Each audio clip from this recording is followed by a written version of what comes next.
Kenapa penting untuk kita merawat anemia ketika hamil? Anemia ketika hamil dapat memberi banyak komplikasi bukan sahaja kepada ibu yang mengandung maupun baby yang dikandung.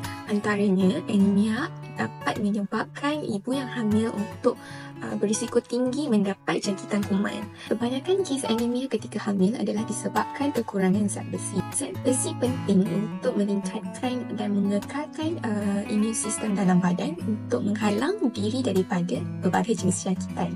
Selain itu, anemia yang tidak dikawal dan tidak dirawat boleh menyebabkan kegagalan jantung pada ibu yang hamil. Fungsi hemoglobin adalah untuk membawa oksigen ke seluruh tubuh badan. Seperti yang kita tahu, anemia adalah satu keadaan di mana hemoglobin berada di tahap yang rendah dalam badan. Jadi, jika seorang ibu hamil mengalami anemia, jantungnya perlu bekerja lebih banyak untuk mengepam darah ke seluruh tubuh badannya bagi membekalkan tahap oksigen yang mencukupi untuk dirinya dan untuk bayi yang dikandung. Jadi, para pesakit yang mengalami anemia ketika hamil ini akan lebih berisiko tinggi untuk mendapat kegagalan jantung ataupun kita panggil heart failure. Selain itu, anemia juga akan menyebabkan risiko tinggi untuk ibu hamil mendapat pendarahan ketika melahirkan. Semasa proses kelahiran, apabila bayi sejurus saja dia dilahirkan, rahim akan mengecut untuk mengurangkan pendarahan.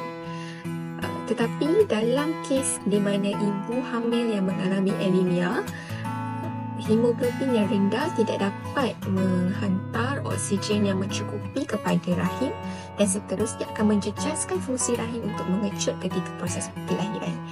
Dan disebabkan ini, selalunya para pesakit ataupun ibu hamil yang mengalami anemia akan lebih berisiko tinggi untuk mengalami tumpah darah ketika proses kelahiran. Selain daripada itu, anemia juga akan membawa banyak komplikasi kepada bayi yang dikandung. Antaranya, bayi yang dikandung akan mengalami kebatutan dalam pembesarannya. Yang kedua, akan meningkatkan risiko lahir perawatan. Dan yang ketiga, bayi yang dalam kandungan juga akan lebih berisiko tinggi untuk lemas disebabkan kekurangan oksigen ataupun kekurangan bekalan oksigen yang dihasilkan daripada ibu yang mengalami anemia. Sekian sahaja dari saya, Dr. Akila dari Klinik Health Quarters Bukit Eugene.